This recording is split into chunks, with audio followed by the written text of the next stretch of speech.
Hello, traders. FX Pip Collector here. Today is Wednesday, February 18th, and this is my morning market breakdown of the US dollar pairs, including gold and a couple of the JPY pairs.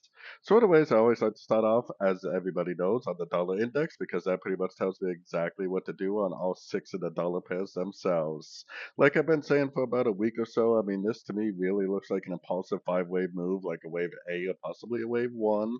I still think that this move down looks corrective, more like a wave B or a wave 2. Now, this move up that we're currently seeing also is looking a little corrective, so there's definitely a chance that this plays out in more of a three-wave move like this before it actually goes up. It would probably make for a much clearer pattern if that is how it actually played out. But it is definitely going up. It definitely has an engulf to the downside, and until it actually does break to the downside, I'm still going to look at this as more likely going up for a wave C like this, and then later on going down, or possibly going up for a wave 3 and giving us a break of structure, which would confirm a much more bullish pattern on like the weekly, maybe even the monthly time frame. So taking it down to the 4 hour time frame, I mean, it is definitely still in an uptrend. This move up is very overlapping, very corrective, but as long as it continues to make higher highs, higher lows, then I'm definitely going to continue to be bullish the dollar. If it does break to the downside, which the current break level is right here, then we would have to go back to being bearish. But even if it does break, it might just go back down, hit the 78% Fibonacci retracement, and then become bullish again. So we are definitely going to continue to be bullish, but we are definitely paying attention to our structure as always, because that's what normally keeps us trading in the correct direction. So if we're bullish the dollar, that means that we basically still need to be bearish the euro, the pound, the Aussie. We need to be bullish the dollar CAD and the dollar Swiss. Gold does whatever gold wants to do, so we really can't use the dollar index to help us with gold that much. So moving on to the euro dollar. Now, I do totally admit that all these moves to the downside that we've been seeing for the past week or so look extremely corrective, like they're going to bounce from a fib level and make another move up. And with my dollar analysis, that would definitely make sense if it did something like this. Definitely possible. But until it actually engulfs to the upside or breaks to the upside at a Fibonacci retracement level, I'm going to continue to stay bearish, because no matter what we think, it might just keep on making bearish candles and it might just keep on pushing down. I will allow the market to tell me when this move down is over, and it will tell me when it's over by making a bullish engulfing move to the upside at a Fibonacci level. Now, going down to the 1 hour time frame, there is a little bit of a break of structure on the 1 hour, but we have to be careful. Breaks of structure on the 1 hour can be very deceiving. It can break structure, grab liquidity, and potentially just keep on trending down. So we have to be a little bit careful with that. But it definitely did break on the 1 hour. So what we want to do is we want to put our Fibonacci retracement from here to here, especially if we see three waves down to the 50, the 61, or the 78%, and then we see a bullish engulfing candle, then it possibly could start a move to the upside. But just because the daily is still technically down, I am going to be very cautious with trying to go long, because it could literally just be a bull trap. It could go up, it could make a lower high, it could make a lower high, it could go down, it could make another lower high, and it could just keep on going down. It's not just a bullish engulfing candle at a Fibonacci level, it's a break of structure also that we need to confirm a bullish pattern. Right now, the structure on the 1 hour is right here. If it makes another lower high, then the structure would be moved down to there. Just follow along with your structure as you go. Moving on to the pound dollar. The pound dollar, same type of thing. I mean, I totally admit that this whole move down looks very overlapping, very slow, very corrective, especially compared to the move up. It definitely could end up making a higher low compared to this low right here, and it definitely could end up going up again. But until it actually makes like a bullish engulfing at a Fibonacci level, we are still bearish. We don't know for sure that it's going to go up. I've seen corrective patterns like this before, where they just keep on going and going, and by the time you realize that it's not a crescent, it's already gone down and broken structure, which is why I will definitely continue to go short on sort of time frames until it does confirm a push up. Now going down to the 1 hour time frame, our current structure on the 1 hour is right here, because that's the last swing low before it made a lower low. So we put our Fibonacci retracement there. If we see one, two, three waves up to a Fibonacci level, which we're kind of right in between two Fib levels now, but if it respects this 61 and goes down, or if it goes up to the 61% and then makes a bearish engulfing candle, then either of those opportunities would be, for me, a short. On the other hand, if it goes up and breaks structure, like I was saying yesterday, then I will be more than happy to start looking for longs, but I will not be looking for longs until after the structure break and after the first pullback that would come after the structure break. I would much prefer to have confirmation on the daily time frame that this is really turning back up because the daily is down based on structure and the daily is down based on market flow. So I am definitely still looking for sorts in a downtrend. Moving on to the Aussie dollar. The Aussie has overall been one of the stronger pairs. This move down is also looking very, very corrective. I mean, this went all the way up here in like 4 candles, and then it's taken 4 or 5 candles to only go to about 38% of that whole move up. So it's definitely looking corrective. It definitely looks like it might end up doing that. But for now, just like the other pairs, the candles themselves are lower highs, lower highs. We don't have bullish engulfing yet at a fib level. I think there is a chance that we could get bullish engulfing today, but until it actually happens, I would still be recommending shorts on shorter time frames. Going down to the 1 hour time frame, this is another one on the 1 hour time frame where it did break structure to the upside.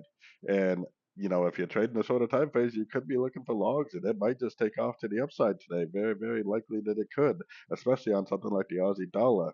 But I am very cautious about this because the dollar index is telling me that I should be bearish on this, which means that this could go up, grab some liquidity, and then just turn back down and just go all the way back down to make new lows. So with the Aussie dollar, I still think we have to be a little cautious with shorting it. But because of the dollar index analysis, I still would take it as a short if it produced one, especially if it goes up and makes like a double top and then makes like a bearish engulfing down. I would definitely sort it at that point for sure. Moving on to the US dollar CAD. US dollar CAD is another one that I've been talking about how it looks like an A or a 1. This looks like a B or a 2. It looks like we're either at a C, which would go up and grab these highs and then probably turn back down on the daily, or it's potentially a wave 3, which would go up and break structure on the daily and then potentially start a brand new uptrend on the daily to weekly time frame. Now, I do admit that this also could end up bouncing from a fib level and turning back down, making a lower high, which is why we have our fibs on there. And we will recognize a turn to the downside if it happens. We will recognize a turn to the downside by seeing a break of structure on the shorter time frames. Now, if you are trading the short time frames, I would put my Fibonacci from here to here because if it does make a bearish engulfing candle at a Fibonacci retracement level, then you might be able to go short. And the real key is if you go short and then it breaks and holds below structure, that's what's going to tell you that it's starting a brand new move to the downside. If you go short and then it goes down and makes a higher low, then it's probably just going to keep on going up. Our current structure is right here. This is where it would need to break and hold below in order for me to confirm that we are back into the downtrend on the higher time frames. Right now, the market flow is definitely up on the daily, which means I am definitely primarily still only looking for logs in an uptrend unless we get that nice break to the downside at a Fibonacci level, which has not happened yet. Now, like I said, definitely keep an eye on your fib levels. They could definitely produce a short today for the short time frame traders. Moving on to the US dollar Swiss. US dollar Swiss for me is basically exactly the same as the US dollar CAD. I would call this whole first move up either an A or a 1. I would call this whole move down, especially because it's 3 waves, as either a B or a 2. And I personally think it's already going up for a C, which would look like this and then turn back down. Or possibly it's going to be a wave 3, which would actually just continue to make higher highs, higher lows, and go up and break the daily time frame structure. So based on that and based on the dollar index, I am definitely still very, very bullish on the US dollar Swiss unless it tells me otherwise. Our current structure on the US dollar Swiss is way down here. Anything that happens between these two lines could just be a pullback to the last move up. I mean, it definitely could go down, and then it could make a higher low and just zoom back up. But if it does go down and break this low, then that's what would tell me that we need to become bearish on pullbacks from that point forward. I personally am only looking for longs right now. I would prefer to be long from the Asian session last night, but I live in Europe, so this happened at 2 o'clock in the morning for me, so definitely not a trade that I would have taken. But if it does go down, I'm going to be looking at that as possibly another opportunity to go long as it doesn't break the structure level. If it doesn't break the structure, I am only looking for longs in an uptrend. We currently have our Fibonacci retracement from here to here because if it does make a bearish engulfing candle at a fib level, as a short time frame trader, you could try to sort it, and then if it doesn't break structure, get out. and go long. If it does break structure, then maybe continue to look for shorts on pullbacks. Now moving on to gold. Gold has been a little overlapping, a little confusing, which actually makes me even more confident that it's either a wave B or wave 2. I still think the first big push down is an A or 1. I personally still think it needs to go up to the 60 or 78% before it goes down for a C, which will look like this, and then back up. Or possibly a 3, which would go down and give us a break of structure, possibly confirming that that big wave 3 is complete on the weekly time frame that we've been in for months and months and months. Right now, we do have to be cautious. I mean, it could go up, it could bounce, it could make a higher low, it could bounce, it could make a higher low, and it could go up and make a brand new high again. There is no confirmation that this wave 3 is over on any time frames yet. So yesterday and the last couple of days, I've been saying that if it breaks structure to the upside at a fib level, then start looking for longs. But I've also been saying that if you're a short time frame trader, if it continues to make lower highs, then it would continue to be bearish. It has not made a broken the lower high series yet. This right here is not a break of structure because this is a higher low right there. That definitely could still be an ABC correction and within a move to the downside. I would still be watching these green Fibonacci levels. Now, if it breaks this structure, then that is a bullish pattern and it's probably going to keep on going up. If it doesn't break this structure, then it's probably still in a bearish move and it's probably going to go back down to the 60 or even the 78%. So it really depends on what time frame you're trading. If you're trading the short time frames, then you definitely would still be looking for shorts. If you're more of a long time frame trader, then you're waiting for a break of structure to the upside at a Fibonacci level in order to start looking for longs more primarily. So anyways, moving on to the US dollar yen on the daily time frame. All the yen pairs definitely look like they are in a position where they could turn up. This is obviously a pretty big support area right here. I mean, it's been support several times in the past. Whether it turns up and makes a pullback to this move down, and then continues down, or whether it's some sort of a reversal to the upside. We don't know yet. Technically, the daily is still down based on structure, and until it actually engulfs up, which is right here, it could reject this structure and it could just keep on going down. I would still be pretty bearish on this to tell you the truth. Going down to the 1 hour time frame is where I've been saying for the last several days that we need to see a break of this 100% level. Anything that happens in between this 100% and this low down here from here to here could still be just a pullback within a downtrend. It could respect the 61% and go down. It could respect the 78% and go down.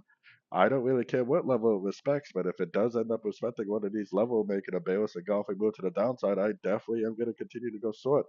On the other hand, if it goes up, breaks the 100%, then that's going to confirm that the daily really is back into a move to the upside. And at that point, I will definitely be more than happy to start looking for longs on pullbacks. But just like I've been saying for the last several days, these are the trades that I would be looking for as every single one of these little sorting opportunities that we've had over the last week or more. And I definitely am continuing to look for shorts unless it breaks that higher 100% level right around the 154.66 area. Moving on to the euro yen. Like I've been saying for the last couple of days, all the yen pairs really look like they are trying to find support. This one's sitting at the 100%. I mean, it could definitely end up starting a move to the upside. But for me personally, until it actually makes a bullish engulfing candle at a Fibonacci level, it is no confirmation that it's really going up. It could potentially just shoot right down and keep going down. My gut tells me that it is going to go up, but until it actually proves that my gut is correct, I would still be pretty bearish. Going down to the 1 hour time frame, we would have our Fibonacci retracement on the whole move down. If it breaks above the 100%, then I will definitely be more than happy to start looking for longs at that point forward. Otherwise, anything I see to the upside still could be just a pullback within a downtrend. Keep an eye on the 78%, keep an eye on the 61%. If it makes like a bearish engulfing candle to the downside at any one of those levels, then definitely continue to look for shorts. The trend is your friend on these yen pairs, that's for sure. Moving on to the pound yen, pretty much the exact same story, except for the to me, the pound yen really even more looks like it's going to go up because it has 1, 2, 3, 4, 5 waves, maybe better visible on like the 8 hour to 4 hour time frame, but that is a nice 5 waves down. It's sitting at the 138%. Until it actually goes up and breaks, though, it's not confirmed. I don't know how many times I've seen a perfect 5 wave pattern, and then it just makes a wave 6 and a wave 7 and just keeps on trending. So until we actually see the turn happen, there's no actual real confirmation that it has turned. The confirmation we would need is a break of the 100% fib.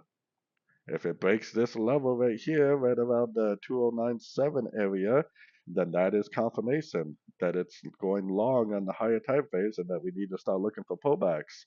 Otherwise, this move up right here could bounce from the 61, it could bounce from the 78%. I have no idea where it will bounce, but I will watch it. If it makes a big bearish engulfing candle at either one of these fib levels, then I definitely would continue to go short. Like I said, the trend really needs to be your friend on these yen pairs. A lot of them look like they're ready to turn, but they also look like they were ready to turn, on Monday. And what happened? They went down again and made another beautiful short. On Friday, same thing. On last Thursday, same thing. Last Wednesday, same thing. So a lot of these pairs look like they've been ready to turn, but if you just continue to trade with the trend, you would have made way more money than trying to pick the bottoms on these things. So anyways, don't forget to check out my website, fxpipcollector.com, if you want to follow along with all my trades and be part of a great trading community. And also, don't forget to like and subscribe. And as always, thank you for watching and happy trading.